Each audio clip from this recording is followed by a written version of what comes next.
All right, special thanks to this company who was nice enough to send us these open buds for kids. This is the next generation of open ear headphones. It's the top. The side just has a sticker, kids headphones in lovely pink color. The back has some specs. So the battery capacity is 80 milliamp hours. Playtime on full charge is 10 hours and the charging time is 2 hours, and they only weigh 13 grams. And then there's also indicator light, touch button, Type-C charging port, and headband. Over here, microphone, compatible with iPad, tablet, Mac, and computers.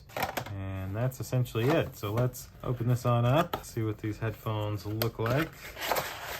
And that's it for the box. So we have a user's manual here with more of those details, as well as the touch control instructions and music instructions. And then they include a USB Type-C cable to charge the headphones with. And then inside of this, that's it for that, it's the actual lovely pink headphones. So these are very, very light. And so as you can see, this would go right over your ear, and this part would be sitting outside your ear, playing whatever you're watching or listening to. That is the beauty of these, is they don't physically go into your ear. And so it's just a lot more comfortable for people to have open ear headphones. Like I said, here is your Type-C port for charging. And other than that, these should be great for probably ages 12 and younger to have headphones that are not sticking in their ears, and they're not going to be ultra loud. These will be tuned for kids. So that'll do it for this set of open buds for kids. Again, thanks to this company for sending these to me to unbox and show you. Thank you all for watching. We'll see you in the next one. Deuces.